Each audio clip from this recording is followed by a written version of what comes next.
Hey guys, happy Tuesday. I can't remember last time I did a Tuesday night. And actually, this will be the last Tuesday night. We're going to actually switch over to Sundays at 8 p.m. Eastern after this. But good to see everybody in the chat there. Tonight, we have a special guest, Geoff from the Outdoors with Geoff channel. His link's down below in the description. We'll put it in the chat too. That way you guys can check it out. Yeah, I've followed him for a little while here. Probably 6 or so months at least, I would say. I think it was like toward the beginning of summertime. I started following him. But yeah, good to see you guys in there. See Tom's in there. A couple of Josh's in there. How's it going? Double M. But yeah, let me bring him up here. What's up, Geoff? Hey, what's going on, Rob? How you doing, man? Doing all right. So Tuesday night, what are you usually doing Tuesday nights? Nothing, not too much, I guess. No, not too much, man. I mean, I'm still one of those folks that's a weeknight griller. So I mean, if I can find something, where I can, get it on the get on the acorn or the griddle hot and fast, I'll do it. That's one of the things I love about the griddle, man. You can just cut it right on and you're ready to go. And it's a quick cook. It's actually more prep time than it is cook time. So yeah, right. And cleanup time a little bit. But yeah, it's getting dark early, I don't know if you got good lighting out back there. Or... Yeah. I put up some string lights over the deck, and then the basement patio put some string lights over that too. So I got some pretty decent lighting where I can not out there in the dark too much. Okay, cool. Yeah. Cool. So what are you cooking on mostly right now, would you say? Well, what are some of the cookies you have? Have the char griller 980, the acorn, and the flat iron premium. And okay. And right now, I like all three of them because you can do. They really serve three different purposes for me. The 980 is the large cooker, right. from that standpoint. And I had a large offset before and sold it when I moved and thought I wasn't gonna have the space for it, but that 980 fits in pretty nice. The acorn, man, that thing is just so versatile. That's probably a Tuesday night right there, because that's usually a pizza night or something where it's really quick. Yeah. Just get that thing up to 500-600 degrees and in 3 minutes and you're done. But I love that cooker because it's so versatile, man. And you can, and that thing, when you get it dialed in on the temperature, it'll hold it. Yeah, it'll hold it all day. And the griddle is quick too. I love that. And just love, the amount that you can cook on it. And the fact that it's just quick meals, and you still get some good flavor with that, because of the metal and everything else, the cast iron flavor and all that comes with it. So yep. You got to make sure they're not moldy though. Yeah, man. I just moved mine from the garage outside on the deck today. So okay. Yeah. I ran into a moldy one today, but didn't take too long to fix it up, and it was fun being outside and doing it. But yeah, so you have a lot of char griller stuff. You recently became an ambassador, right? Yeah, I became an ambassador. I want to say it was back in may have been late May, early June. And just enjoy getting some content out there, man. Just different cooks. One of the things I focus on, man, is trying to get different flavor profiles out there, and getting folks to see that barbecue doesn't just have to be a red sauce. Yeah. I'll definitely I'll run through some glazes or different things as far as that goes, or even the other night, man, I lit that acorn up and did a cast iron sear on some thick cut 2-bone pork chops. Okay, cool. And then you cook outside and you don't have to smoke up the house and things like that. Yeah. I just love doing different things on the grill and getting some different things on there. Nice. Yep. Well, I got some questions for you we can go through. Also in the chat, actually, I want to say hi to some people in the chat. Let's see, Kent, stop by. How's it going, Kent? Lep's here from Leprechaun TV. Tyler's here. Double M hopped in a little bit earlier. Mark, what's up? Josh, I mentioned earlier. RM Carr. Loderman. Jeannie. Got the whole gang. Nice. All right, so here's a question. What was your first job? Oh, man. My well, I mean, just, first job where you were paid back in the day. First job, man, was working at Chuck E. Cheese.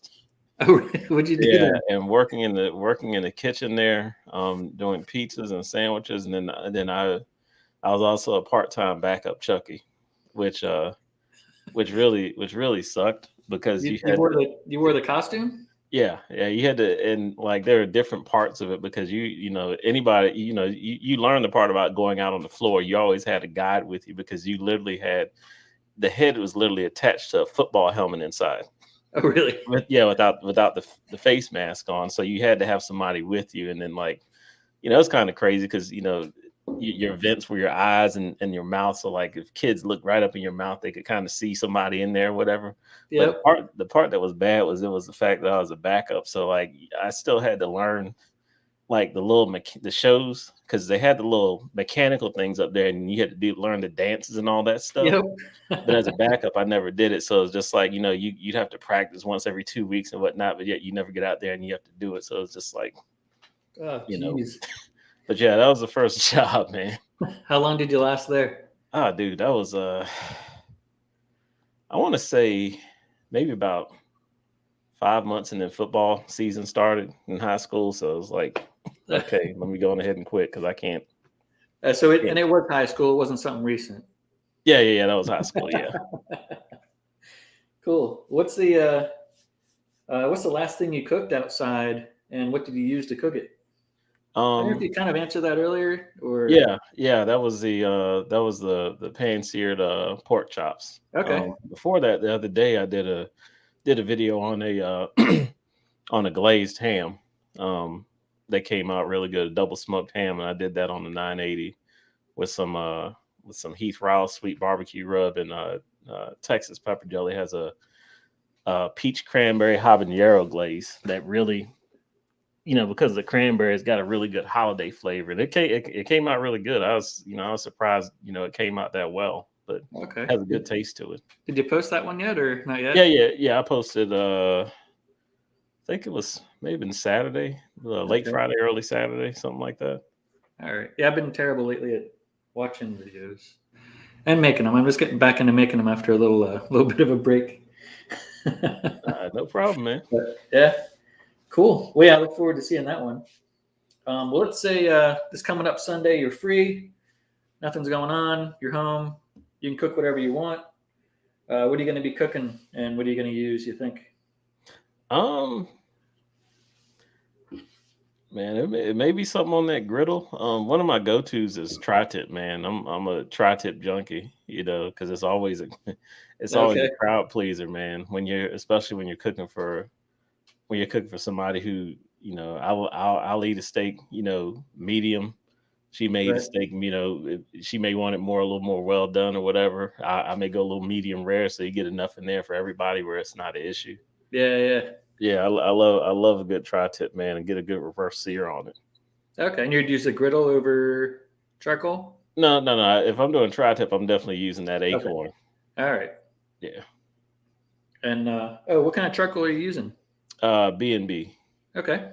Yeah, I've been using B&B now for forever. Honestly, it's been a good minute. I was when I first got in the grill, and I was using Kingsford, because it's just one of those things where it was just easy to get everywhere, and came across some B&B and found out how long it burned, and it's like, yeah, from that standpoint, I was like, yep, let me stick with this. We got a question from Kent down here, Daddy Dutch. Who are Jeff's favorite sports teams? P.S. Just subbed. Appreciate the sub. And as far as that goes, man, I'm an old school Tennessee Titans fan. Oh, yeah. When it comes to that, I can't get on the emotional roller coaster of the Atlanta Falcons living here, man. It's just You're down in too much Atlanta there? disappointment. Yeah, just too much disappointment from the Falcons. So Tennessee Titans. When it comes to baseball, honestly, is really, where I'm living at the time, because when I lived in St. Louis, I was going to a lot of Cardinals games. Right. And I'll be honest with you, man, baseball, I like watching baseball in person, because you can literally, get a good cheap ticket and go out there and get your hot dog and beer and just literally relax, and sometimes not even watch the game, just relax and kind of zone out for a bit. That's what I love about baseball. Yep, that's true. Yeah. And you like the Braves this year, I guess. Yeah. I mean, I've from that standpoint, I mean, the Braves have kind of been inching toward this thing for some time, so I'm glad that they got back there, man, and did what they need to do. Well, hopefully now they kind of fall apart and don't get back for a while. It's funny, because that's what always happens, man. All right, well, that's cool. How long have you been in Atlanta? I've been in Atlanta since 2013. Okay. Yep. Before that was in St. Louis, and before that was in North Carolina. All right. And what's your tie to Tennessee for the Titans, or you just like them? I'm just an old school Steve McNair and Eddie George fan. Okay. I just used to love watching them, man, and I've just kind of stuck with it ever since then. Okay, cool. What do you think did you have a turning point on your channel when you started getting more subscribers, or you started having more fun with it? I tell you what, I started seeing more subscribers when I got the 980, and people having questions about it. Okay. Yeah. The fun part, I'll be honest with you, man.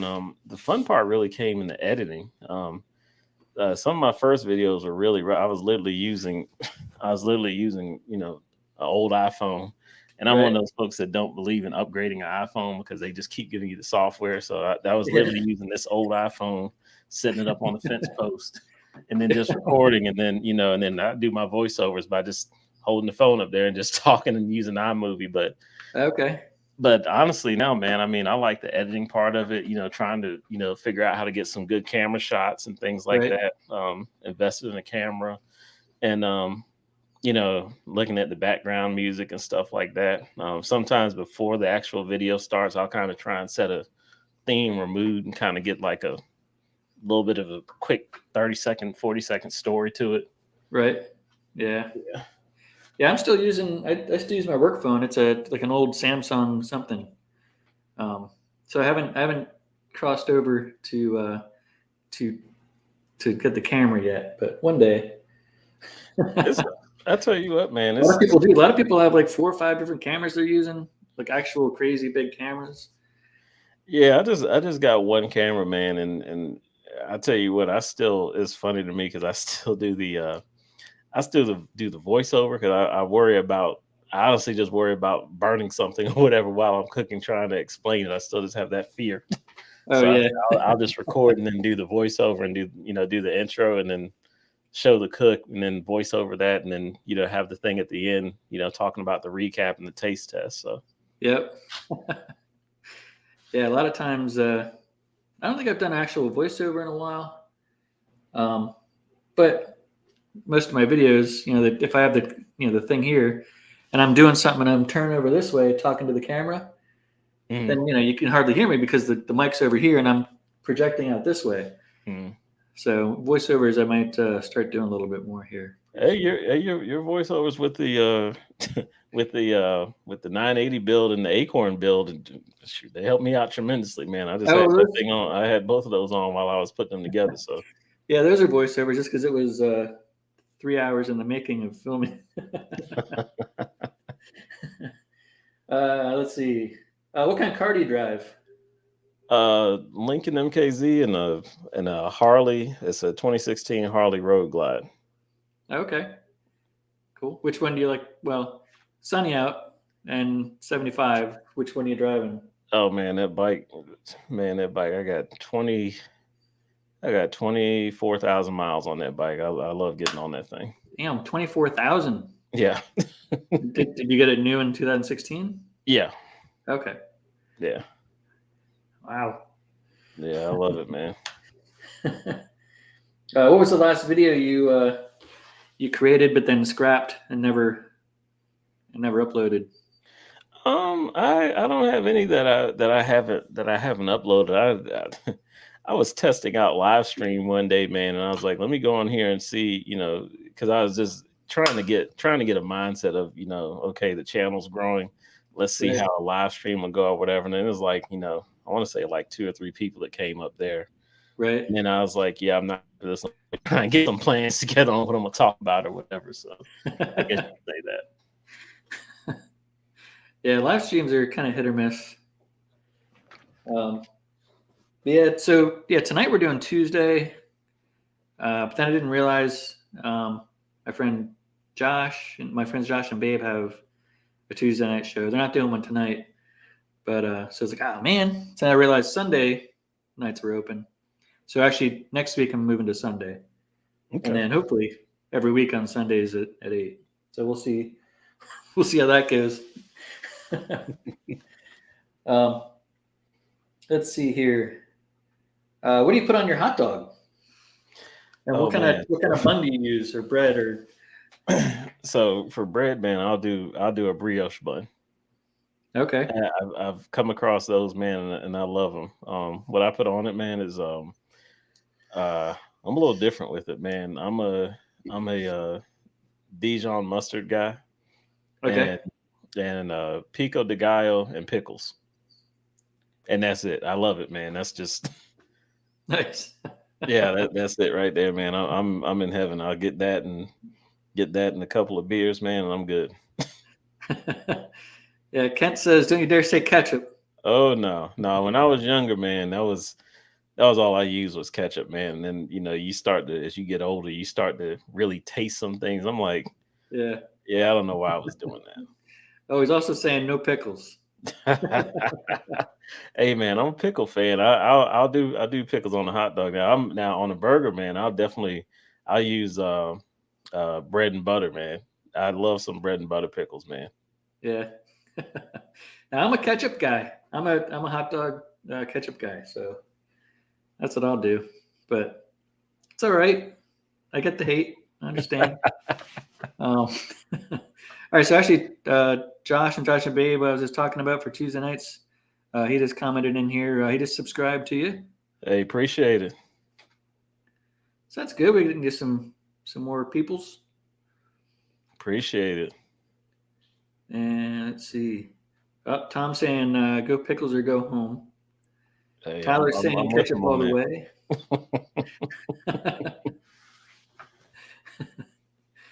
Let's see. Pickle story for you. After that, you won't eat any pickles. Oh man. Let's see. Here we go. Do you have a garden? No, I don't have a garden. Nope. If you could barbecue with anyone alive or dead tomorrow, who would it be? Oh wow.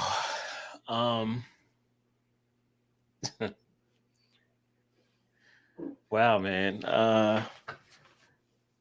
That's a hard one. I'd probably say Theron from Tnt Bbq. Okay. Because I mean, that guy. Look, when I look at him and I look at the passion that he has, and that guy is literally just taking his phone and putting out there on live stream, and he's cooking 200 pounds of this or 100-something pounds of that.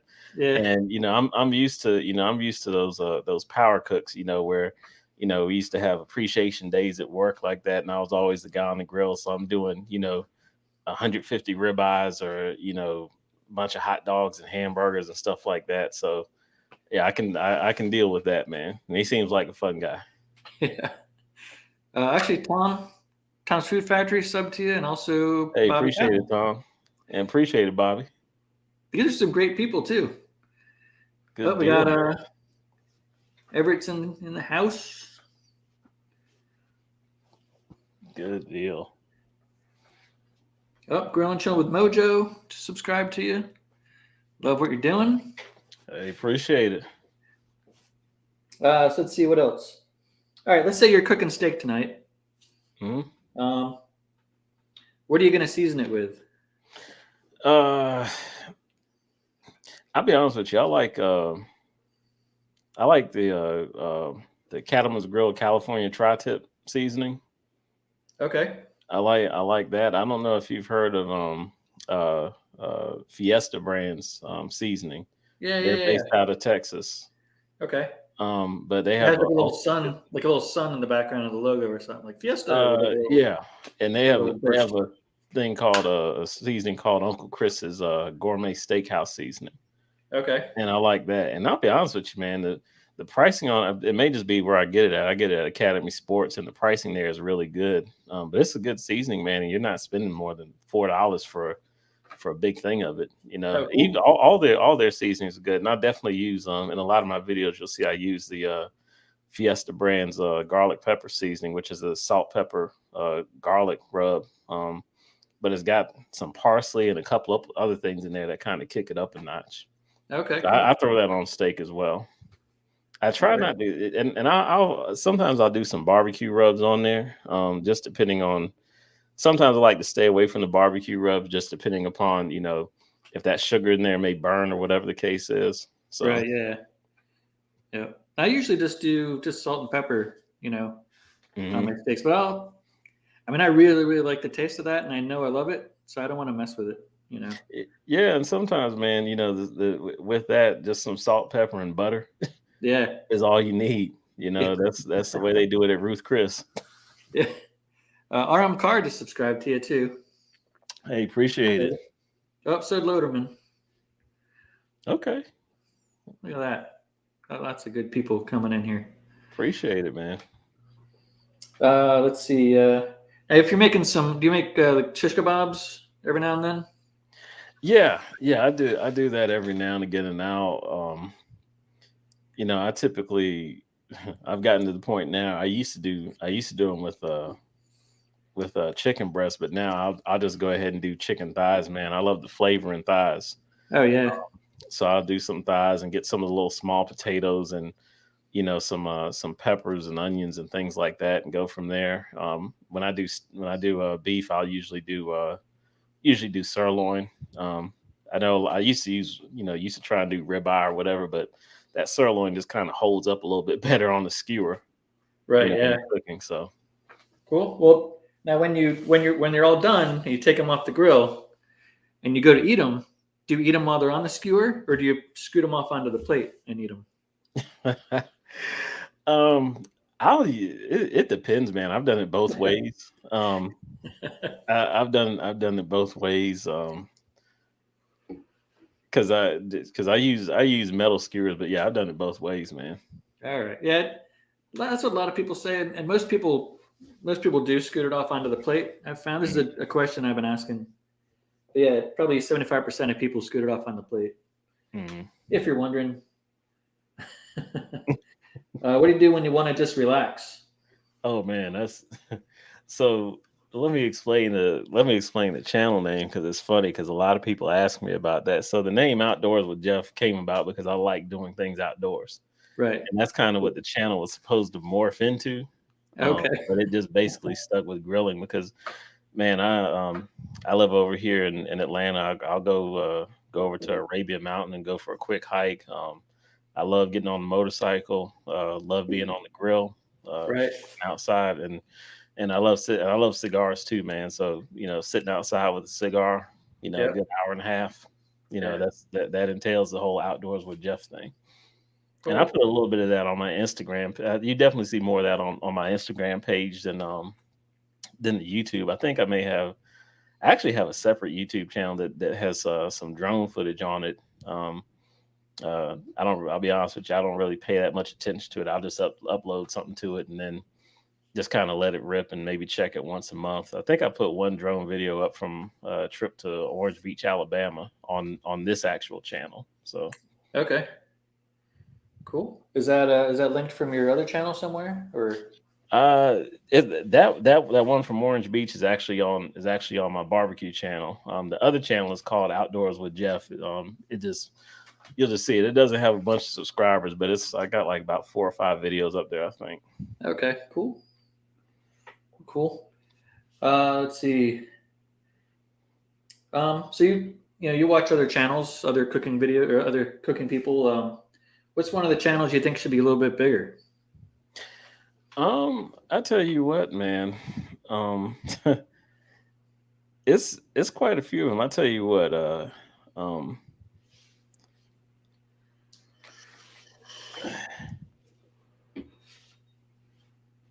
if out of Jackson, Mississippi, it's a guy named Eddie Wright. Okay.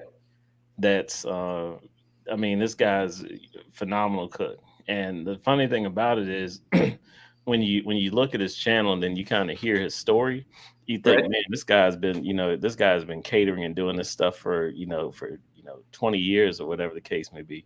He literally, due to the pandemic and everything else and the changes with his job, just got into it. But he just had that quick turnaround. And I mean, he's lighting it up, man. Oh, nice. And and I mean, it's really it's really a good channel. He's got some good tips on there on cooking. And he's based out of Jackson, Mississippi. Really, really good channel, a really great guy. I got a chance to meet him at Food and Wine Festival, and I posted a video on that. Another guy, Jeff Greer with Grill and Smoke Barbecue. He's based in Texas, and he's got a lot of good content on his channel. A lot of good stuff. He was using a Pit Boss before, and now he's actually a char griller ambassador too now. Oh, cool. Nice.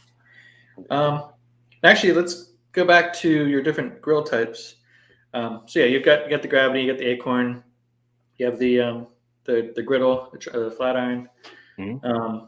Now, what are you using? What would you say you use most of the time currently? I mean, just go either grill or griddle.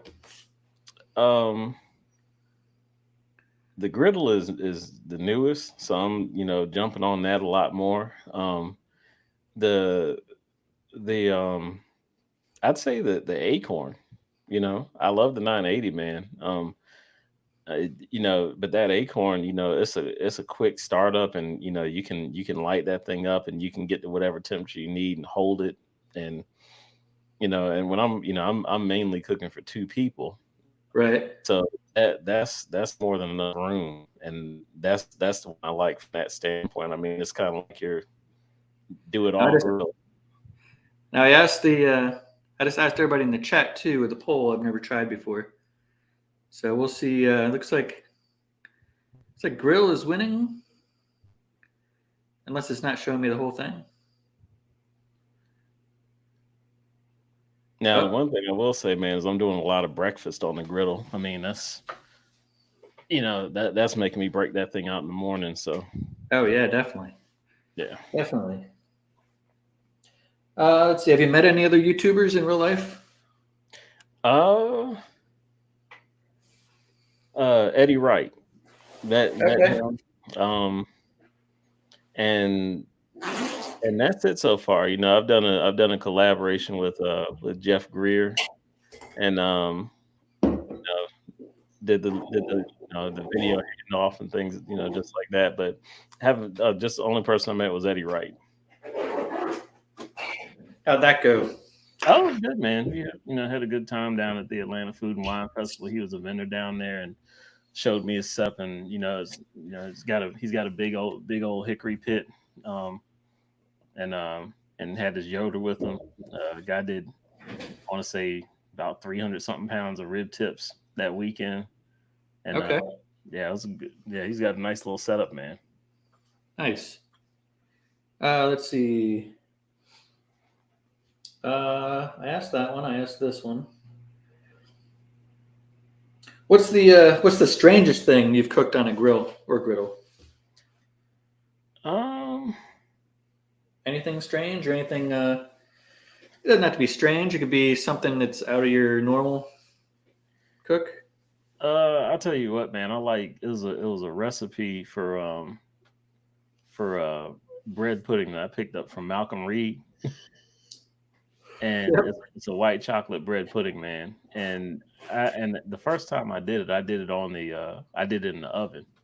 And then the All right. second time I was like, let me try this and put, and I tried it with a couple different woods. First time was with pecan, second time was with post oak, and then after that I was like, yeah, I need to do this on the grill every time. Yeah. So yeah, that little smoke flavor makes a difference. He didn't do it in the oven, did he? No. He did it on the smoker. Okay. Let's see. Do you like pizza? You said you do sometimes pizza night on the Acorn. Yeah, definitely. And when you're doing it, you have the pizza stone and you got it all, cranked up. Yeah. Or slow or. Yeah. I got on the pizza stone, man. It'll be done in about 2.5, 3 minutes. I could never knead the dough out perfectly in a circle. It usually ends up being like a funny square. Me either, man. I just get the get the little pre-made ones from the bakery and Publix. They sell it right next to the one in the bag, but but you just literally just fold it out, and it comes out better than the dough that's actually rolled up to in the refrigerated section. Oh yeah. Yeah, so I love those things, and it's literally just right under the size of the circumference of that stone, so it comes out perfect. Okay. Yeah, I gotta remember about those. Every time I try just the bag of dough and ends up being like trapezoid pizza. I know what you mean, man. I went through the same thing. All right, let's go back to the voting. Looks like 55% say grill over griddle is what they're using mostly right now. Okay. That's pretty cool. I didn't know that you could do polls. I might have known it. I don't know. I probably just forgot about it. But yeah, that's pretty cool. So let's see. Do you believe in UFOs or aliens? That's an interesting question. I'll say this. I'll say this, that this universe is too big, and we haven't explored enough to know everything. That's true. All right. What kind of beer do you drink, if you drink? So if it's a beer, I'll drink Modelo. It's funny, man. When I moved from Charlotte to St. Louis, I was a big Yuengling drinker. And there you go. Yeah, man. And dude, when I moved out there, I could not get a Yuengling anywhere, man. I had a buddy of mine that used to make trips back and pick up some from me. But they didn't have in St. Louis, man. It's a bud town, man. I mean, that's it. You couldn't get any Yuengling. But I like, I like to try some different beers. I'll drink Sapporo. I'll drink that from time to time, and I like the darker beers too, man. I'll drink on some Guinness too. Okay, cool. Now you know where Yuengling's from, right? Oh yeah, right up there near your way. That's right. Okay, so we'll make sure. First brewery in the nation. Yeah. Or the first, I guess, one that's still around. I guess. Mm-hmm. I think there was some before. How do you cook? If you're making some baby back ribs tonight, what's your process? 2 and 2. Right. Yeah, and I'll do it for 2 hours, and then have it and then wrap it at the 2 hour mark. Depending on the flavor I'm going, I may I'll usually throw a little bit of butter in there, and then whatever type of flavor I'm going with, maybe a little bit of sugar. Okay. A little bit of brown sugar, but I change up my flavor profile so much, man, to try and get some different things in there. But usually 2 and 2, and sometimes here recently, man, it's been a little bit less than 2 hours. I go by after I wrap, I go by just looking at the back and seeing the pullback on the bones and seeing if you get that little speckle color. Right. And then, kind of probe it, see if it's toothpick tender. And then, try and get the temperature around the 196, 200 degree mark or whatever. Right. And what are you cooking at about? Man, I'm the 275, man. If you look at all my cooks, yeah. I literally run about 275 on a lot of different things as far as the low and slow, because I used to, some years ago, man, I used to sit up here and try and do 225. And it's just I was finding I could take that temperature up and still get some good results and go quicker from that. I don't think I'm going to creep up above 275 because that seems to work for me on a lot of different things. Yeah. Yeah, 275 is good. Are you making the baby backs on the Acorn or on the Gravity? I haven't done any baby backs on the Acorn yet. I haven't done any on the Acorn. I've done all those on the 980. Okay, cool. And I'll tell you what, man. I saw a guy online. I can't remember the name of his channel, but he had a thing where he literally took a griddle and did some baby back ribs on there, and had a little took a little pan, made a smoke pan, put some wood chips in there. Oh, he's in the chat. Yeah, that was Leprechaun. Yep. Okay. Yep. Yeah. Yep. And I was like, that's pretty neat. I'm gonna try that one day and see how it comes out. Yeah. I forget how they came out for him. I think they came out all right. Yeah, he was in earlier, but I haven't seen him typing anything recently. He might have hopped off for a bit. Going back to the drinking thing, what's the best thing to eat or drink to prevent a hangover? I tell you what, man. Typically, what I do, I'll have this is something I learned back when traveling for work, man, was literally down 2 bottles of water and 2 Aleve before you go to bed. and that's it, man. I mean, I used to force myself to go ahead and chug that last bottle of water, man, and get that Aleve, and I wake up fine every morning, man. I could get 3-4 hours sleep and be good. Yeah, I'll do a bottle of water and at least 2 pickles. Pickles help. Yeah. So let's see. Celeb did a brisket on the Blackstone. I thought he did ribs, I thought he did ribs as well a couple of years ago. Let's see here. Those might be most of my pre-made questions here. We have any questions in the chat? Out of your smokers and cookers that you got, man, what do you say is your favorite or your go-to? I'd say probably the Acorn. It's probably my favorite. It uses the least amount of charcoal. And it sticks to whatever you put at it, I wish I could have a hot side and cool side without having to pull out the heat blocker guy. But I mean, the 980 is nice too if I'm doing something overnight. I just set it and be done. And I know for real it's not going to go anywhere unless I lose power. That's the only thing. I never wanted to have a grill I had to plug in either. So. And I think that's something that people need to talk about more, man, is that you literally got, and you're talking to a guy that used to have the old smoke hollow offset, and I literally, I went from a little $17 cheap grill that I got from Walmart to an offset. And with that offset, man, I mean, I was dude, I didn't know anything about fire management or whatever.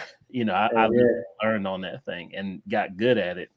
And I think nowadays, man, a lot of people want to give the technological side of barbecue a bad name. They're like, well, if you plug it in, it's not real barbecue and this and that. And I'm like, you're keeping the temperature steady. That's the biggest thing. And I'm not knocking folks for that. I mean, I'm just like, look, if it's technology and it's better and it'll help you get,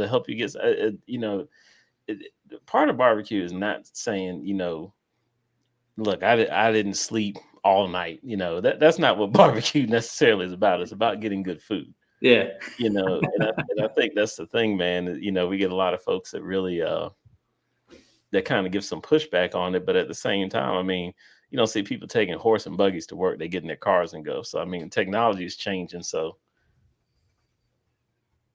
now I will say from a standpoint of flavor, I do prefer, I do prefer charcoal over, over pellet grills, and things of that nature. But right, yeah.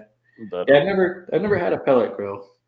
Yeah, me either. But I've cooked on a few of them, and I just prefer the flavor with charcoal and wood. So yeah. So all right. So you had named off your grills before. Do you just have those 3 then right now? yeah, just those 3. Okay. So yeah, I kept some of my others. So yeah, so I have the 980. I have an old Weber kettle with the tires kind of chewed off from my dogs.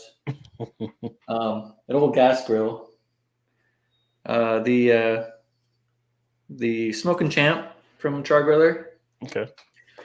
Let's see, and then the Acorn, and then the Flat Iron from Char Griller, and then a 36-inch Blackstone I bought about a month ago, and then I got one of those e-griddles too, the 22-inch inside, the Blackstone e-griddle.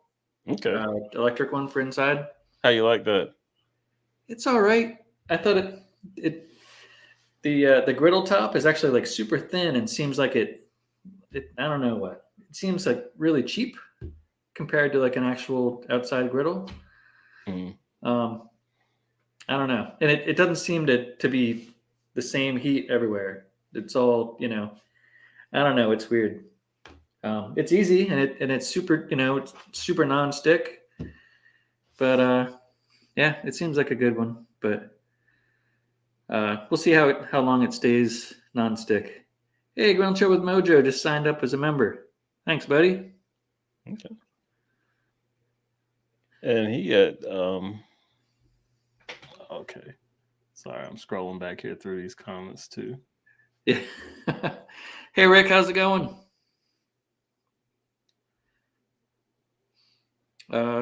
Yeah, so I mean I've been using the Smoking Champ more. It's just a cheap offset kind of thing.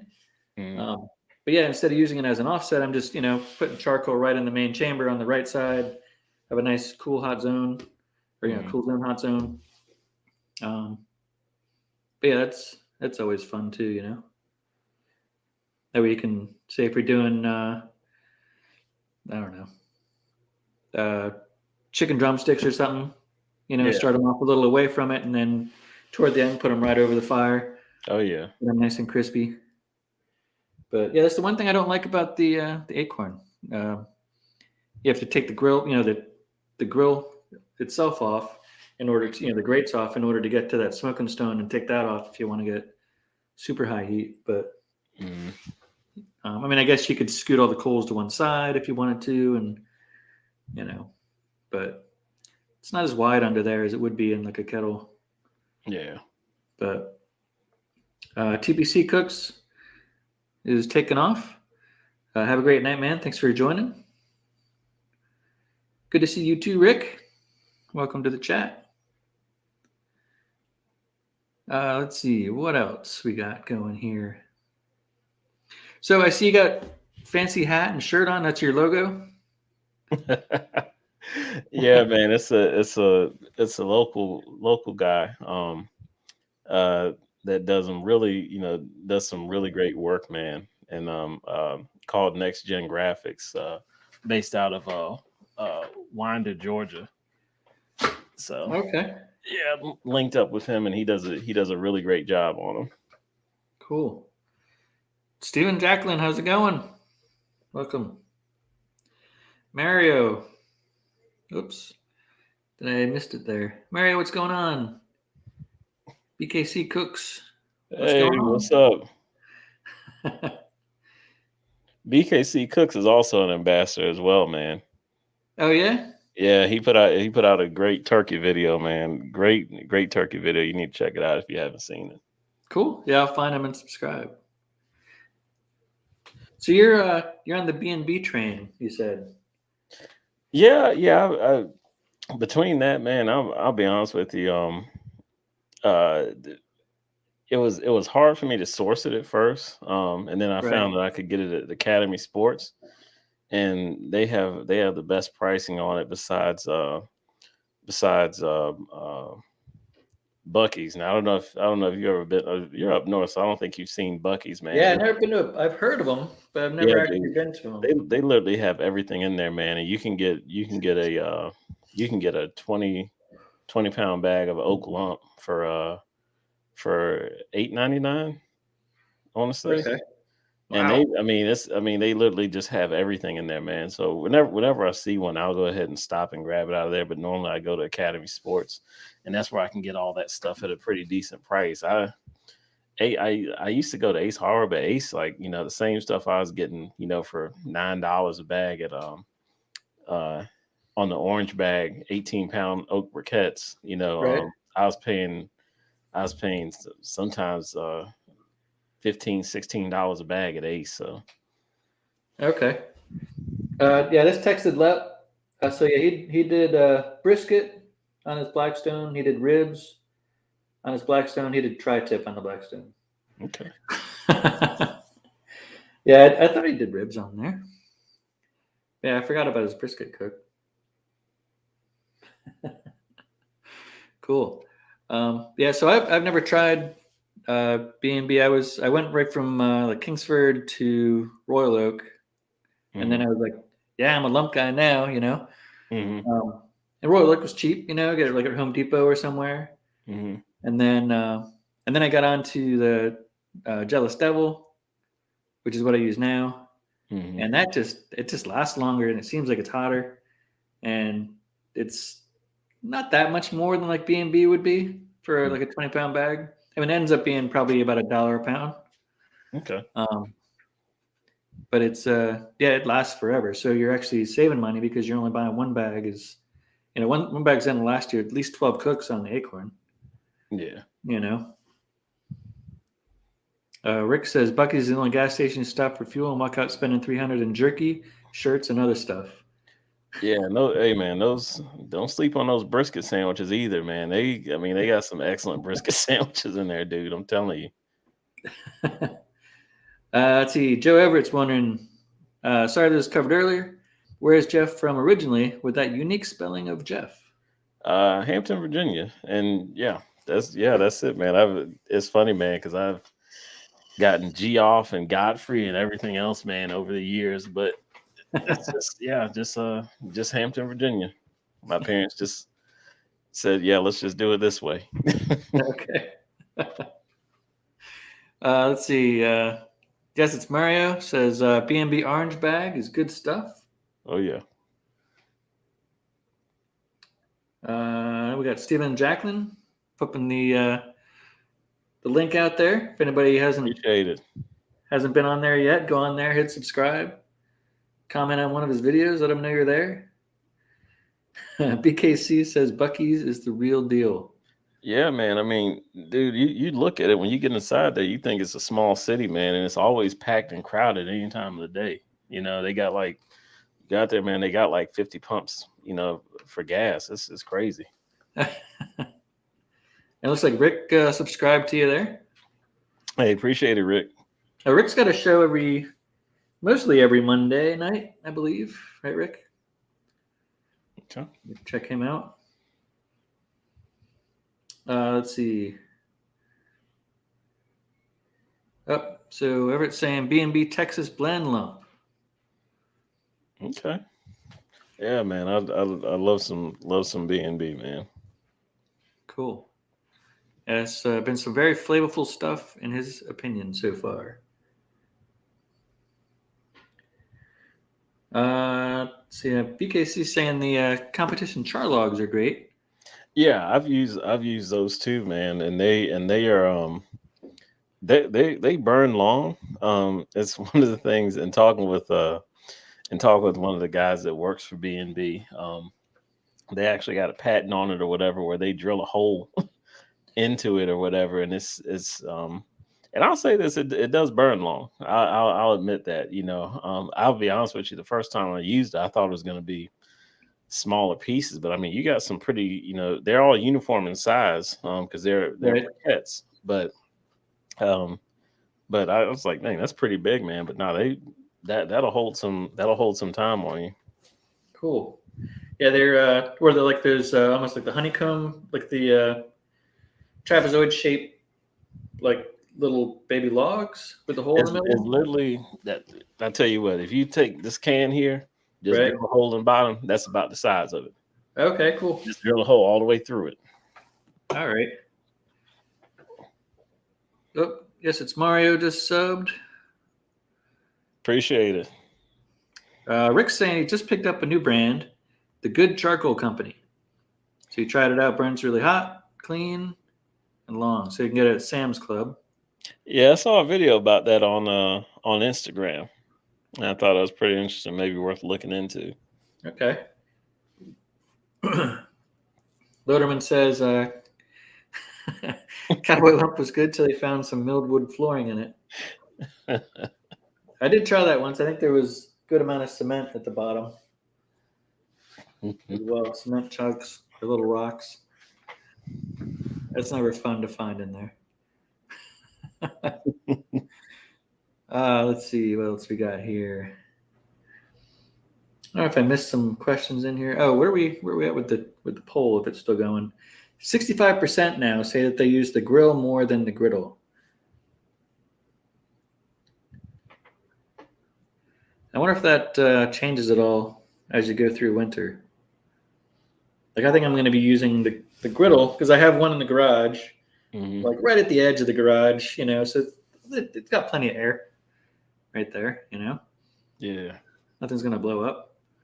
But yeah, I mean, if it's snowing out or raining out, the griddle's covered up in the garage and good spot, good thing to use.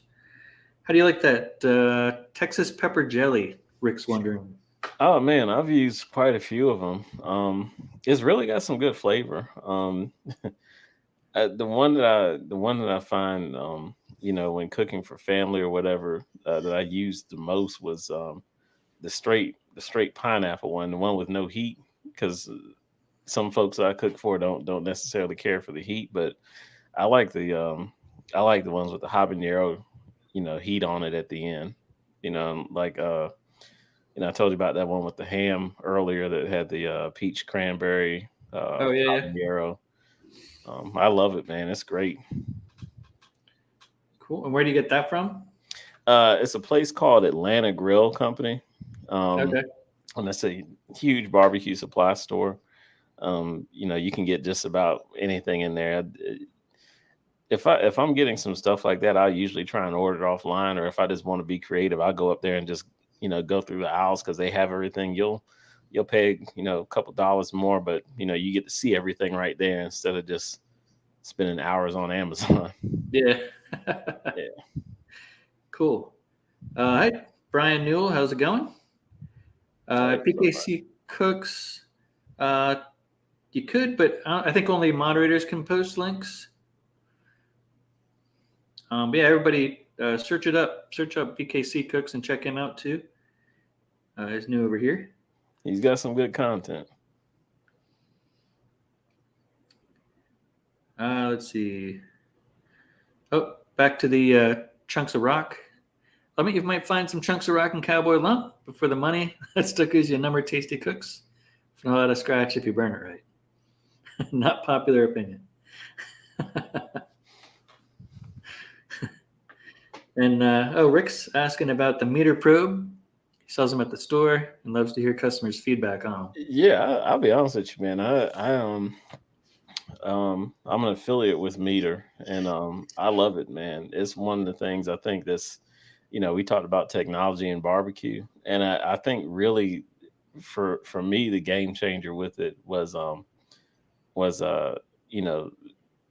course keeping the temp on, watching your temp on what you're cooking, but from Right. a standpoint of that ambient temp inside the pit it's got two sensors on it, so it reads what your food is cooking at, or what the temperature of your food is, and it also reads the temperature inside the grill, your ambient temperature. And I find that's more helpful, man. Definitely when I sear steaks, because I was good at doing a reverse sear and then trying to get it off and worry about the carryover. Yep. This thing is spot on, man. I mean, I'll get a good solid. If I want it medium rare, I'll get it right at medium rare and not worry about it, because it has you pull off, and it accounts for your carryover cook as well. So Right. if you're trying to get at if you're trying to get at 135, you'll pull it off like 127, something like that. It'll take pull it off and come yeah, back. I have one too. At the Meter Plus, I think it is. Yeah, that's the same one I got. But yeah, I did a video on it. I don't know, probably I think it was Father's Day last year or a year and a half. I don't remember. I ended up not using it too much though. I guess it uses Bluetooth, and as soon as I go in the house, I lose it. So it's like I got to be out there to see what the temp is to get closer, you know. But yeah, I mean, it could just be the way my walls are set up or whatever, or where I'm hanging out in the house. I'm just too far away. Yeah, I mean, it seems like the battery lasts long enough for some longer cooks, so that's good. Actually, the Meter, so their competition, and I don't know if they copied off them or what, but the meat stick people, they asked me to do a review of theirs, and then they're going to give me a couple to give away. So the video is probably going to come up soon, and they want me to compare it to the Meter and see which one's better. So I haven't done anything with it yet, but that's coming up probably in the next month or so. Okay. Yeah, I don't know if Rick's ever tried the meat stick brand. I've seen some people using videos on that before. Looks like Bobby and Steven put up the link to BKC Cooks. That's cool. Good deal. Oh, Mario's wondering what's your favorite thing to cook and the worst thing to cook? Favorite thing I'd probably say is between tri-tips and wings. Yeah, I love a tri-tip. And then I'd say probably wings. You know, it was just it's just a quick and easy. Back when you could find wings. Yeah, they're expensive now, right? So hard to get them, man. I used to cheat and buy them already cut. And then they call them party wings. But then I just learned how to cut them. Yeah, it's not hard. And then I might actually just make a video just on that, just so people aren't scared. And then I'll tell you another thing too, man. Smash burgers. I got that griddle. Oh yeah, quick and easy, and a lot better than a regular burger, in my opinion. As far as the worst thing to cook, I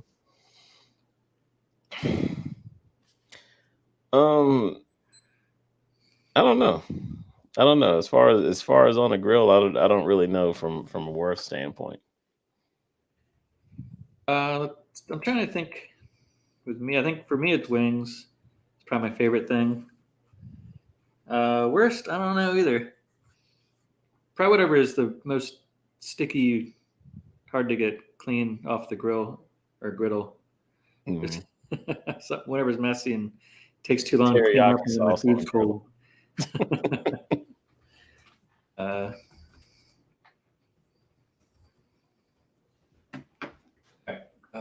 Let me get back to the chat here. We have all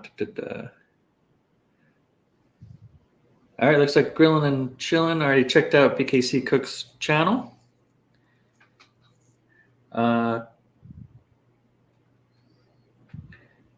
Rick says, meat stick? No, but send me one, Rob. Yeah, Rick, they're going to send me a couple extras so I can give them away. Contest kind of thing, I guess, though. So we'll do some kind of giveaway on a live or some Sunday night. Everybody's got to tune in and make sure they win. What's your favorite flavor of wings? I'll tell you what, man. I used to be, in cooking for family and events and things of that nature. I used to go heavy with just a regular, using Fiesta Brand's garlic pepper, and then I'd come back with a typical barbecue rub. I was using Mississippi grind for a minute, right. and then getting a mix with some barbecue sauce on it. Now I really I tell you what, I've really been doing some honey sriracha wings. and I really like the flavor on that. Yeah.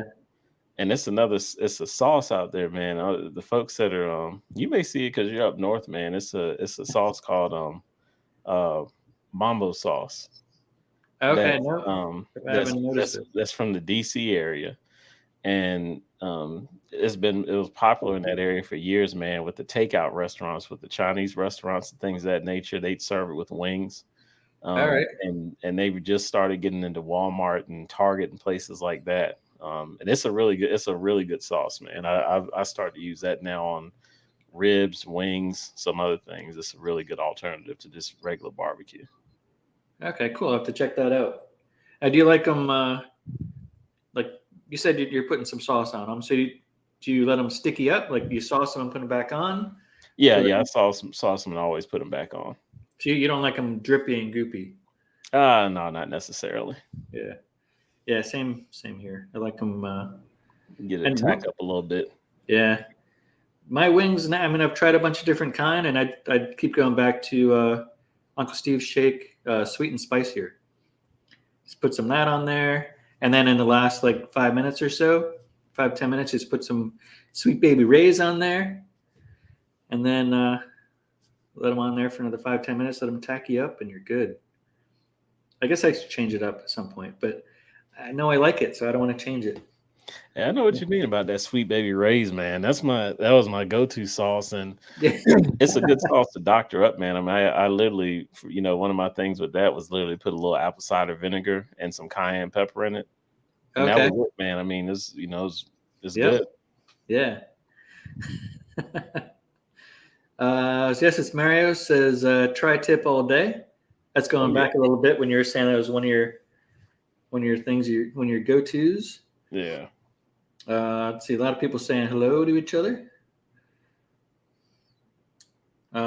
Tom's wondering what's wrong with drippy goopy wings. I mean, if I order out, like every now and then I'll we'll order out from like the local pizza place or whatever, and I'll get wings every now and then, and they come and it's just like they're sitting in like a puddle, and it's just like, man, I don't want it all goopy. And then the next time I order them, like just dry, but then they're just dry. There's like nothing on them at all. They're just deep fried wings with like nothing on them. So it's weird. But have you ever tried a smoker fried wing or there's a bunch of different names for it out there.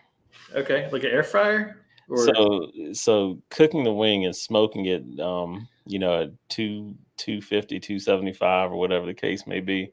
Right. And when I do it, I typically just put salt on it, just to kind of help with the skin just a little bit. And then after that, put it in, take it off, and usually take about an hour, and then put it in a deep fryer. Okay. And fry them up, and then go ahead and put your rub on afterward. Mix it in a bowl. So it's kind of like a dry rub wing, but when you bite into it, man, it's got you put whatever wood chunks or whatever you want in there. And it's got a crazy smoke flavor, and it's got a great flavor from whatever rub you're using. Sounds like a future video for you. Oh yeah, well it's actually one out. That's I got one of it. It's one of my older videos, but yeah, it's really good, man. And when you can pull out the deep fryer and try it, it's definitely worth a try. I'd say renew that one, make another one. Yeah, I think I may do that. All right, so we're at 62%. Use the grill over the griddle currently. So the grill is winning, but not by much. Let's ask in January and see what the numbers say. Yeah, right. All right, so Tom says goopy wings are tasty wings. That means there's something on them. Okay. Yeah, I see his point, but all right. So we're about an hour in. How you doing on so far? I think as long as we keep getting some questions from people, we're pretty good, because I ran out of my questions, but I think we got some good stuff coming from the chat currently. Good deal. Let's see, smoke and fry wings. Actually, you know what? Why don't we open it up a little bit here? I can invite some people up. Let's see here.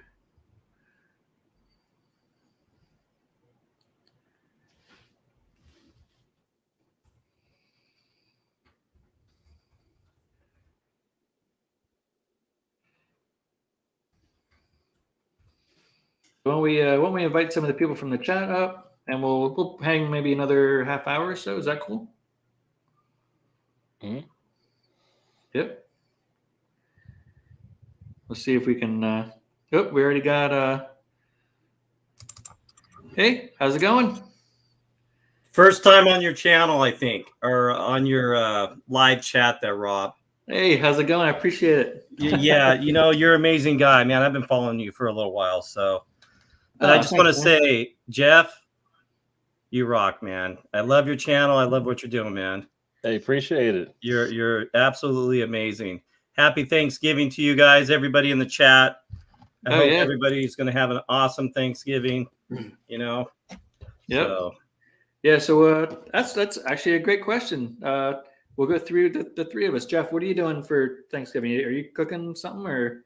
So with so I've done a video on a spatchcock turkey, smoked turkey.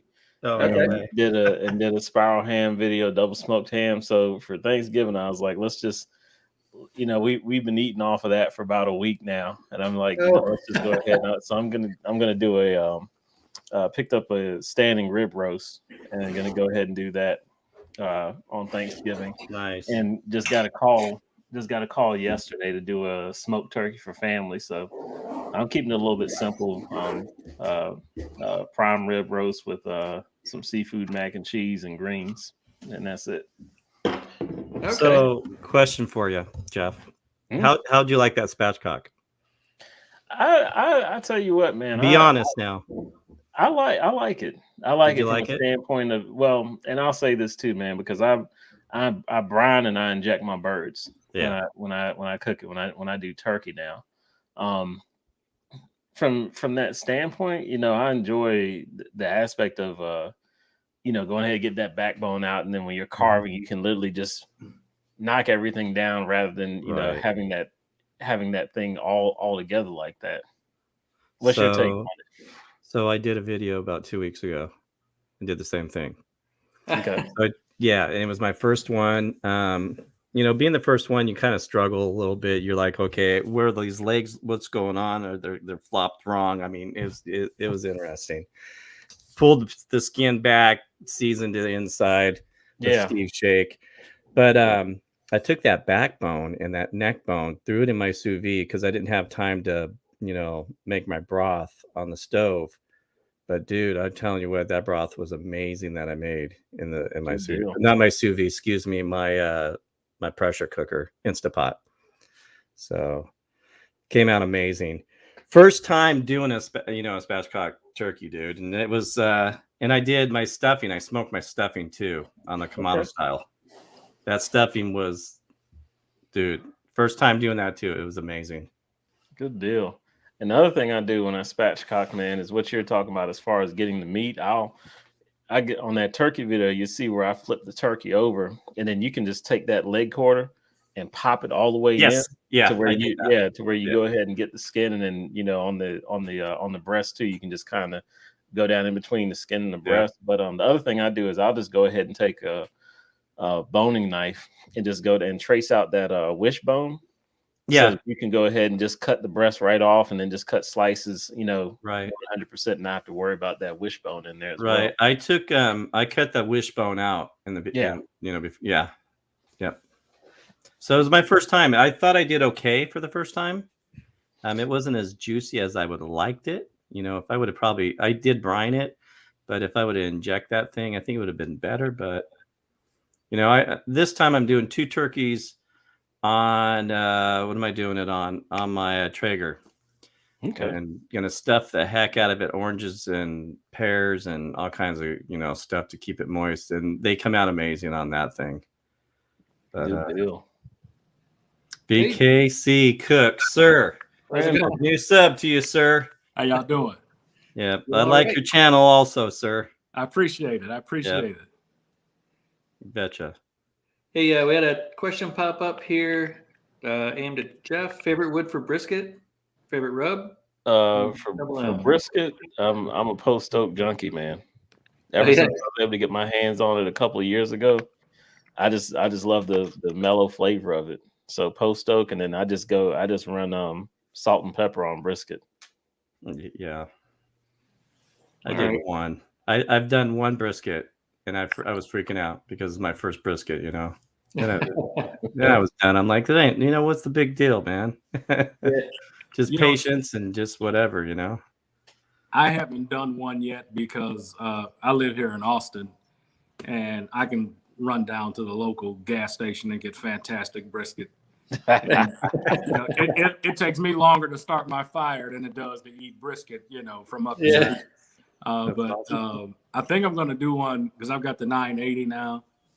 And, what people don't realize, if you do it the way that they do it here in Austin, man, that's like a 36-hour ordeal by the time you prep a brisket, smoke it, they rest it and wrap it in tallow, and they rest that thing anywhere from 12 to 14 hours. Like, if I'm going to take a day and a half out of my life, I don't think it's going to be cooking brisket, but Right. Yeah. With the 980, I'm willing to, load that thing up twice and just let it rock and let it rest in the oven at 170. So I'll probably do that for New Year's. That's my plan. But yeah, I haven't done one yet. Yeah, I've done a couple of them. One I used the first one I did was on the Weber kettle. Just a snake method overnight. I just trusted it and it worked. But I mean, it was a lot of work, and I don't know if I wasn't that big a fan after it came out. I mean, it was all right. I think I either under or overcooked it probably. Then I did one a couple of months ago. I think it was on the 980, the Gravity. That came out a lot better. A lot more of a steady temp, I think it ended up being. And I forget what I even used for rub. It might have been like Uncle Steve's thick meat, I think it was. But yeah, I mean, it was really good. But I don't know, I have more fun with, either pulled pork or ribs or something like that. I gotta do beef ribs at some point. Yeah. I'll tell you what, man, with brisket, one of the biggest changes I had, man, I used to do mine in foil, and then when I switched over to peach butcher paper, Mm-hmm. makes it totally different. When you look at your bark and everything, man. I mean, I was just amazed at the difference you see with it. Yeah. Yeah, that peach paper, it really lets your stuff breathe. Oh yeah. And it's you're getting the best of both worlds because it's breathing and it's still steaming that stuff, and holding in the heat. And like I said, again, I'm lucky here in Austin. I have access to everything. I mean, you can go to any grocery store in town and pick up a roll of peach paper. And I've had buddies who are in the barbecue like, hey man, can you send me some of that stuff? I'm like, yeah, 5 minutes away, no problem. It's kind of funny to be here, and everything is so barbecue centered, and even with things like all the different woods that are available and all the different charcoals and everything, like the Academy here has an entire section of just wood and charcoal. I mean, it's bigger than some of their clothing sections. It's pretty unbelievable. So we're lucky in that aspect. Yeah, man, because a few years ago, man, you couldn't get post oak outside of Texas, man. I mean, I told you I just started using post oak about 2 years ago, man, and it's just got one of those flavors where I absolutely love it, man, on any protein. Yeah, it's really neutral, and it seems to go well with just about anything you cook. I think once the Franklin barbecues and all the Austin places got popular here, I think that's when post oak started being shipped out all over the states, because it's like I said, you can go to a gas station and get post oak and brisket and anything else you want. So yeah, it's kind of funny to see everybody doing the scramble for that stuff. That'd be awesome. Texas, I've never been to Texas. I know a lot of people there. It's cool. Good barbecue down there, man. Yes, we do. Yeah. Oh yeah. Again, that's why it's hard for me to spend a day and a half cooking a brisket, because I mean, you can throw a rock and hit two good brisket joints. It's it's everywhere. So and then when you factor in the cost of a brisket, especially one worth doing, and you're taking the chance that you're going to do it right, versus I can go buy 2 pounds of brisket and I know it's going to be fantastic. Like I said, it's pretty hard to make the commitment to go and go through that ritual on the chance that you get it right. You know what I mean? It is nice though. I mean, if like you do a whole one, I'll probably eat maybe a quarter of it, my family, whatever. And then, you got at least 3 or 4 freezer bags now. Yeah. You can fill up and just toss in the freezer. And now you got, whenever you want, brisket patty melts or brisket melts, I guess, officially. Or, I think you're allowed to call it a patty melt unless something. But unless there's patties in there. But yeah, then you got them on, whenever you want. That's true. What kind of bread, Rob? Rye. Probably I would use on that. Yeah. That would be I guess a brisket melt, huh? Yeah, right. I think I've done them before. There's once you have the pulled pork and you got extra of that, you get your pulled pork melts, the rye bread, lots of cheddar. So much, man. Yep. I do pulled pork nachos quite often. Yeah. There's a good. Oh yeah. Get a like a cast iron pan, put them all in there and have it all melty. Oh yeah. Over some charcoal. Man, I did my last my pork shoulder. I did a sous vide cook on that for about 23 hours. Smoked it for 2 or 3 hours prior. Right. That bone just pulled right on out, man. That meat it was the best thing I ever made, man. Proud of that thing. You know what? I always recommend to people when they start getting into barbecue, man, do a pork shoulder or pork butt. First thing you do, because that'll build up their confidence. And it's pretty hard to screw that up, man. Yeah. That's just time and fire. You can't. It's hard to screw up. If you screw that up, you should probably stay away from barbecue. I'm just kidding, but no, it really is. I think the best place to start, man. Because that's a good point. It's a good pointer, man. I did a little small butt last week. And I did a video for it. It'll come out in December, but it was the first one I did on the 980, and I did sandwiches with it.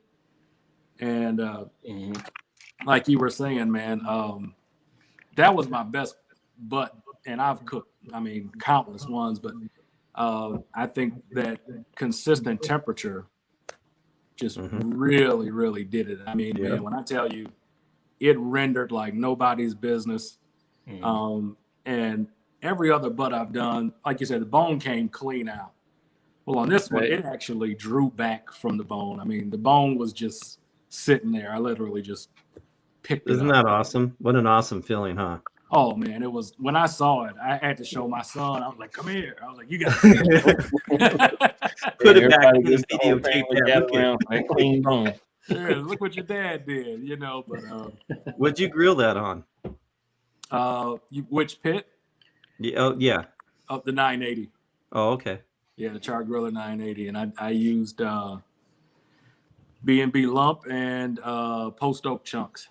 Okay. And I think I mixed some cherry chunks in there too. Yeah. And man, it was fantastic. Rick's saying maybe it's just him, but he prefers pecan over post oak. You know what? It's a preference.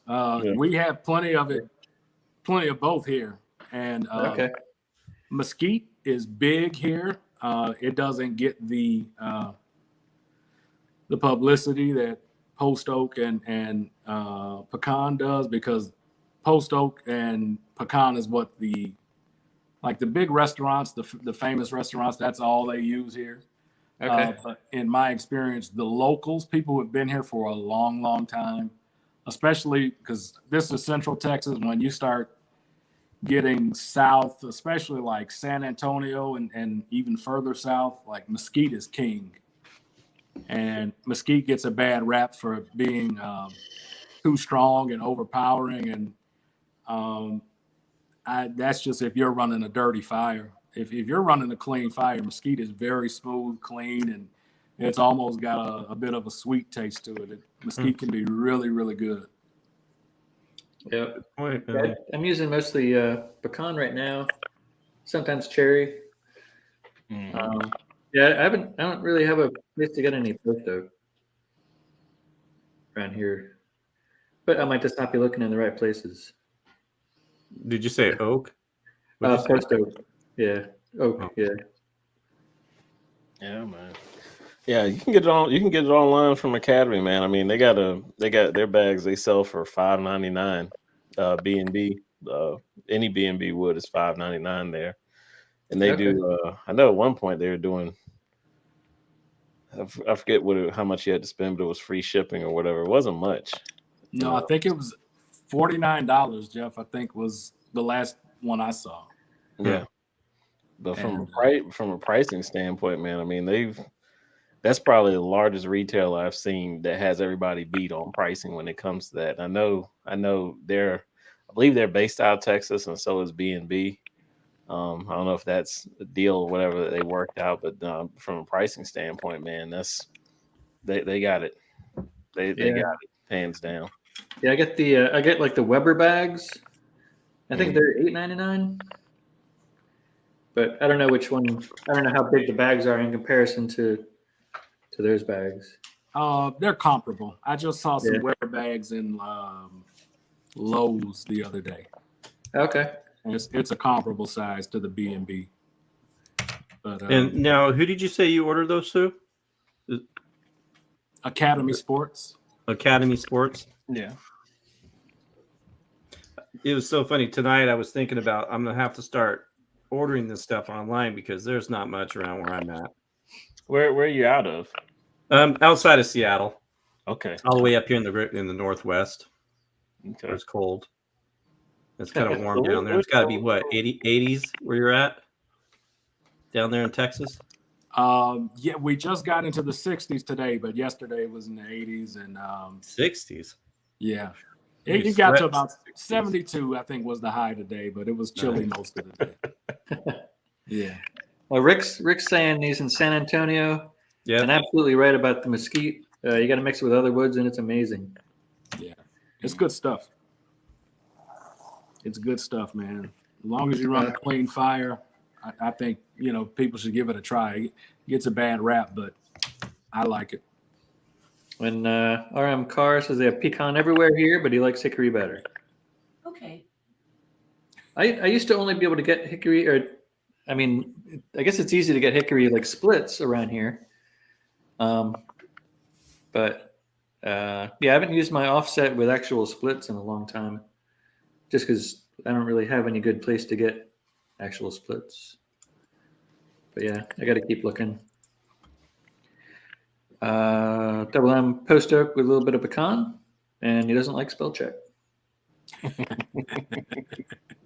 Doesn't like spell check. Rick, your neighbor Rick, just say join BKC Cooks channel. Gonna hang around that channel.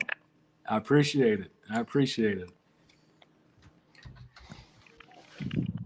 Yeah, and that video I did on the turkey, I saw Geoff's video and I started feeling guilty because he cooked these amazing root vegetables with his, and here I am, just a caveman, just focusing on all this meat and everything, and my wife was saying, what are you going to cook with it? I hadn't thought that far. I was so focused on that bird, man, and I just looked in the fridge and saw what we had, and I was like, okay, I'm going to follow in Geoff's footsteps, and I even gave him a shout out in the video. I'm like, yeah, thanks, Geoff. Now I'm cooking vegetables. But, they turned out really, really good. I was really happy with them. Cool. Loderman's used pecan for a long time until he cut it down to the stump. Now he doesn't have any more pecan. That's like eating that pig one leg at a time. Yeah. Ooh, man. I've been saying it right, Rick, I think. I've been saying pecan. I've been saying pecan. Pecan. I will probably be on for another 20 minutes if anybody wants to hop on for the last 20 minutes here. I put the link in the chat there again. Rick, why don't you hop on? I haven't seen you on a live chat in a long time. Or you haven't been on my live chat. I know you just went live last night, but I never seem to catch it. I agree. Rick, you need to come up here. See? Yeah, he's another amazing, individual right there, from Texas. Yeah, and once again, I appreciate it. He did a shout out last night. I sent him one of my Washington State license plates to him. Oh yeah? Yeah. Cool. Pecan if you're a truck driver, according to Emerald.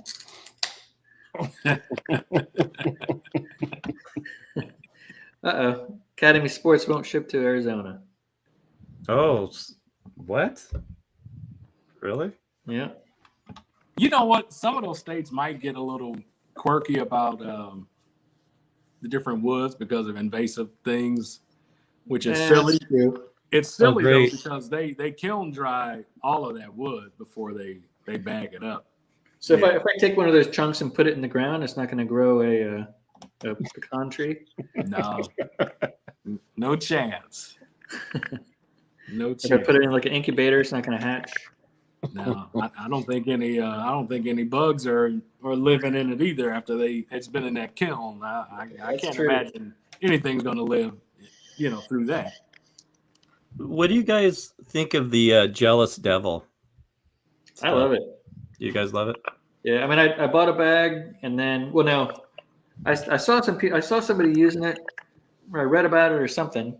It wasn't really big on YouTube, but I saw it somewhere, and then so I messaged him. He was like, hey, I don't have a charcoal sponsor right now. I'm on YouTube. I'd love for you guys to sponsor me. Can you send me a bag to test it out? And they basically replied back saying like, no, we like people who use our stuff. That's true. That's probably a good route. So I bought a bag. Yeah. It was like ends up being about $1 a pound. Yeah. So I bought a bag. Loved it. It lasts forever. I was using it in the acorn, so like a Kamado style, and I swear I get at least 12 cooks out of a bag of Jealous Devil. So I showed them some of my videos and was like, hey, see, I love your stuff for real. I bought some. So then they started sponsoring me, and I think I'm still on the team. I took a break for about 2 or 3 months, so I haven't really been in touch. But I still have like 3 or 4 bags left, so that should last me a little while. But yeah, I love it. I mean, if you're going to be sponsored by a charcoal brand, it may as well be the best one. Right? Oh yeah. At Keith Fest, I was giving them out. I think I gave out 4 bags at Keith Fest in Illinois. But go ahead. Have you tried it or no, Mojo? No, I have not. I've been wanting to. Do it. You can order it from Tractor Supply. Free shipping. Yep. Right here. I'm on. Tractor Supply. Yep. Or maybe Academy. I'm on the Academy. Academy's free shipping on orders $25. Oh, okay. Which isn't bad. Yeah. I mean, you think about that. Free shipping on those bags. That's not bad. That's pretty good. I mean, it is better to buy it if you can find a place that stocks it locally. Yeah. It's better because I noticed when they ship them out, it's in one box. Like the bag is in the box. Yeah. And UPS or FedEx is just tossing that box all over the place, and they're getting broken up. They get crumbs. So like somewhere local, if there is an Academy or a Tractor Supply near you, and they stock it, or like a mom and pop, grill place, like the one near me, about 5 miles or about 5 minutes away, stocks it. Yeah, I kind of like to take care of my local people too. Yeah. Plus they'll get it on a pallet, so it's not all broken up and bounce around. Mm-hmm. Yeah. And you get like giant pieces. Oh, no kidding. But most of my videos, if I'm showing putting the charcoal in, you wouldn't believe how big those pieces are. They're giant Chunks. Like they're like softballs. Some of them. Yeah, I've used it once. The XL chunks, I think. Yeah. And I really liked it. It did last a long time. And I used it in my smoking champ. So Okay. I don't think I would use it in my 980 because the pieces are so big that bridging. For one, I probably have to break it up to even get it in the hopper. You know, and then you know, with the whole shutdown procedure, I think once one of those chunks are lit, it's probably going to tend to burn. You know, and I wouldn't want to have that fuel just going to waste. But I do like it in my stick burner. I've only been able to find one bag at Academy. And I bought the one, and I actually bought that out of desperation. I went in the Academy one day, and it was either that or like they had like a store brand briquette that I wouldn't touch. Right. And it was a bit high, and I was like, man, you know, $35 for a bag of charcoal, but I was desperate, so I said, well, let's give it a try. But I really enjoyed it. I featured it in a couple of short videos I did on Instagram, but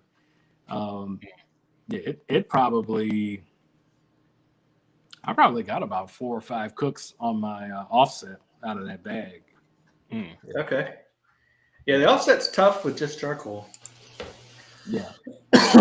But yeah, I mean, I use it. I mean, I've only used Jealous Devil for probably the past year. But yeah, I'll use that in the 980, the chunks. And I just have a piece of rebar out there. So every now and then I'll open up the lid and just poke around with the rebar, making sure it's not, you know, getting caught up anywhere. Yeah. And then I'll close it up, and it doesn't seem like it's using up any more than it would, you know, because you're choking it out anyway. Yeah. But RM Carr, he's got a 980. He's using the JD Large briquettes. Okay. So he's using the Max, which I think is only 1X now.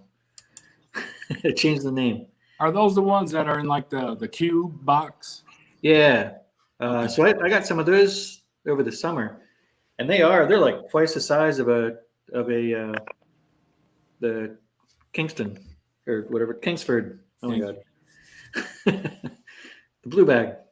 Yeah, they're like twice the size of those ones. But hey, thanks for coming by, Steven. Yep, Steven and Jacqueline, you guys take care. Got those great people right there. Yeah. Those guys are all over the place. They're amazing. Yep. Amazing people. I have to check them out. Let's see. I thought there was something I missed in the chat here. We got about 10 minutes left. Anybody in the chat? Ask your questions.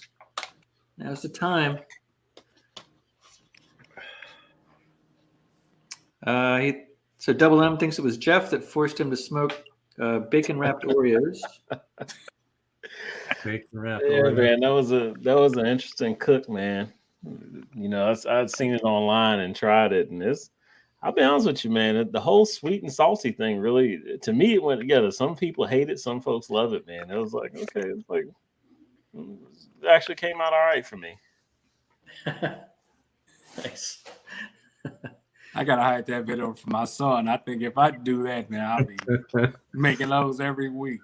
It's good, man. It's got something to it.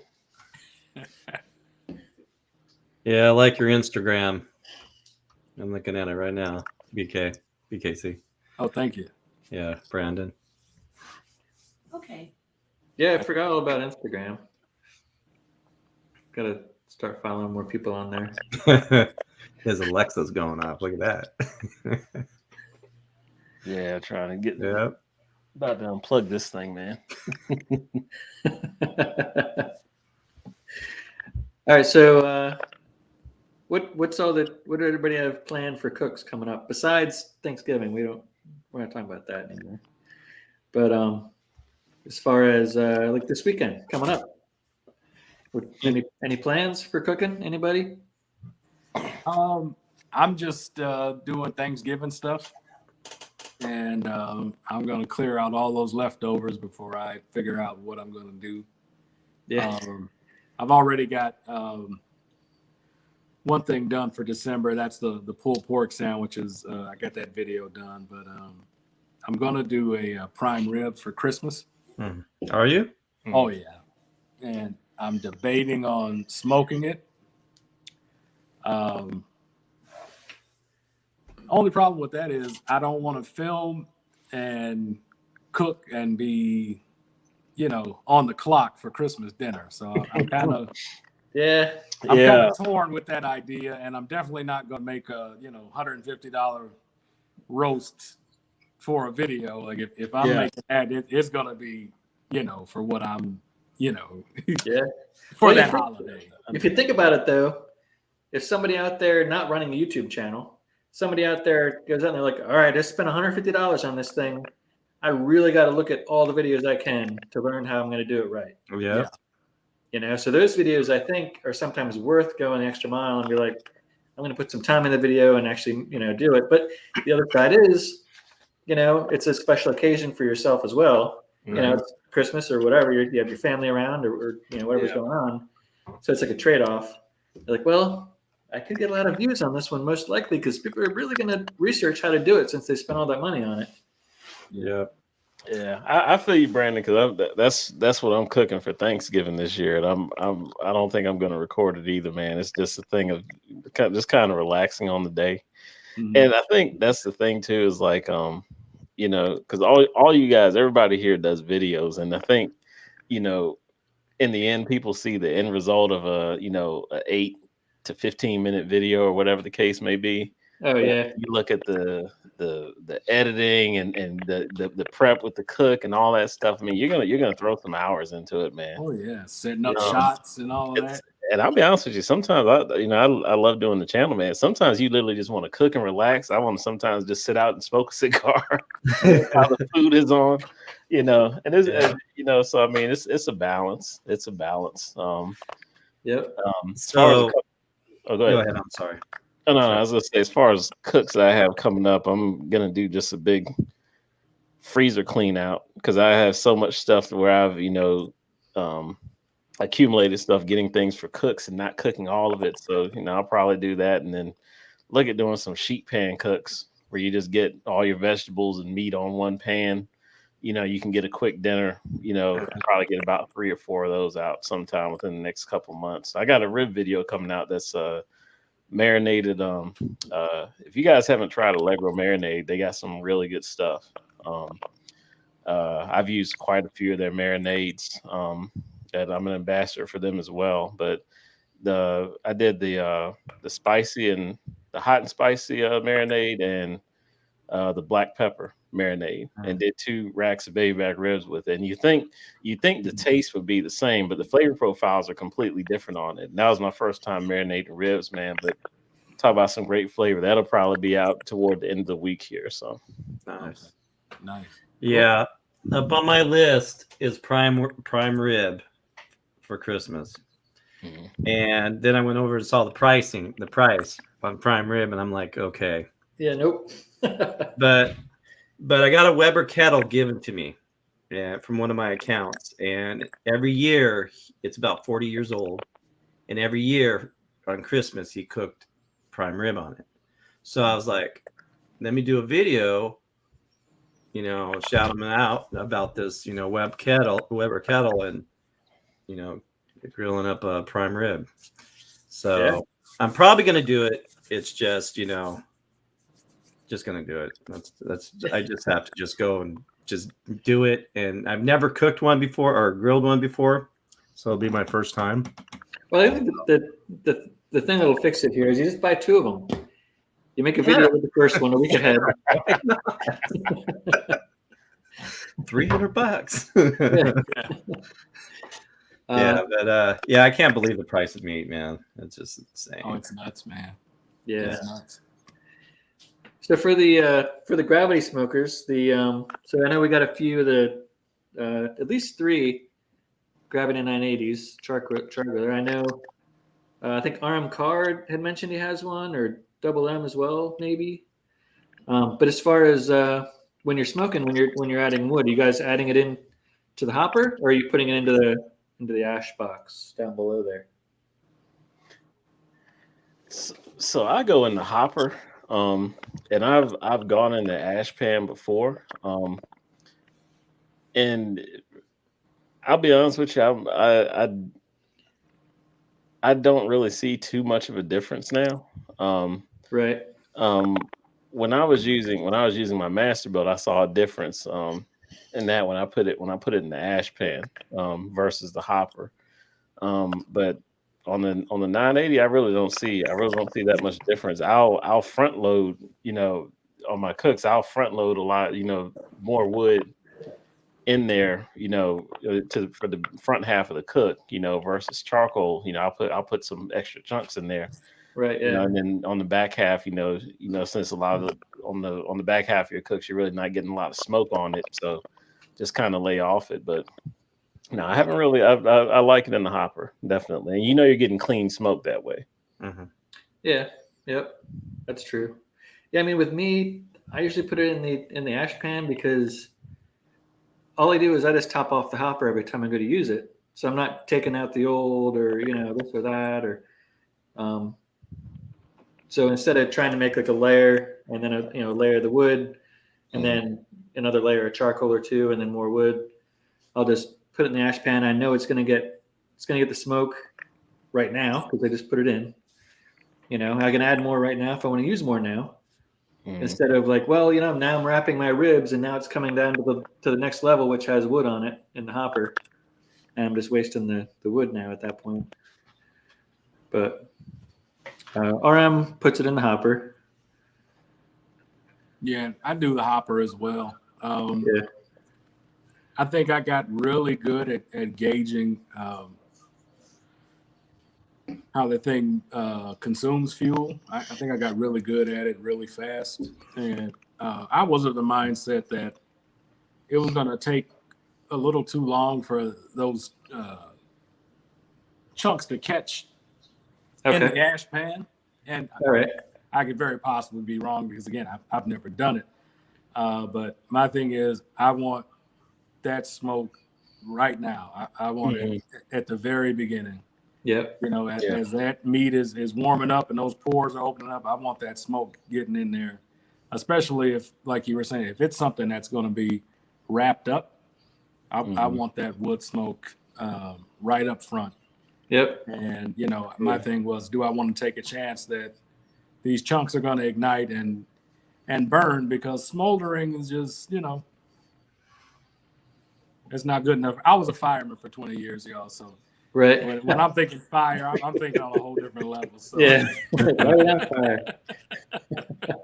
So, yeah, I do the hopper. And I think I've just been really lucky with being able to kind of gauge. And I haven't, probably since my third cook, I haven't had a lot of fuel go to waste. I haven't had a lot of stuff that was that needed to be rearranged. Okay. I picked it up pretty fast, so it's been working out for me that way. Cool. Well, maybe I'll try the hopper way, since there's at least 3 people here now that are doing it that way. But then I gotta I usually keep topping it off as the night goes along. If I'm doing like a long cook, I keep topping it off with charcoal. So then a couple days later when I go to use it, it's already almost topped off as it is. I'd have to remove it in order to get that fresh layer at the bottom of the wood chunks. Oh, that makes a lot of sense. So I guess we're gonna wrap it up here. You guys have anything else you want to say before we end it tonight? Hey, I just appreciate the invite, Rob, and appreciate the love from everybody on here. I'm on YouTube, Instagram, TikTok, and Twitter. So just search Outdoors with Geoff, and definitely appreciate it. Cool. Well, yeah, I appreciate you having you. And we had a lot of great people in the chat here tonight as well, including BKC Cooks and Grill Chill with Mojo. Yeah, I want to thank you too, Rob. I appreciate it. You're gonna start. You think you're doing Sundays? Yeah, I'm gonna start doing Sundays at 8 after Tommy from Gallery Backyard Barbecue. Okay. He does every Sundays from 6 to 10 Eastern. Okay. Oh yeah, this is Eastern times. So yeah, Gallery Backyard does like 6 to 8 Eastern, and then I'm gonna hop on right after that. Hey Jeff. Yeah. Are you dancing on your TikTok videos? What's that now? Are you dancing on your TikTok? Oh, absolutely not. Absolutely not. Hey, Brandon. Yes, sir. Nice to meet you guys, Jeff. You guys are amazing. Your channels are amazing. I can't wait to watch your videos. Honestly, I love meeting new channels, man. It's awesome. I'm only 8 months old, so I've learned a lot. Still learning a lot. I fell into it. Don't have any idea how I ended up here, but this is where I'm at. This is my life. 2-year ordeal when I retire, and I'm gonna go probably full time or something. I don't know. But thanks again, Rob, for having me up here. I appreciate it. No problem. And everybody in the chat, Bobby, all you guys, Loaderman, you guys have a fabulous Thanksgiving, and enjoy your food. Yeah. Go cook. Mario. Good deal. Yeah, we had lots of great people in the chat tonight. Pretty lively in there. Lots of great questions. Yeah, I got nothing else. Yeah, I just want to say, hey, thanks, Mojo and Geoff.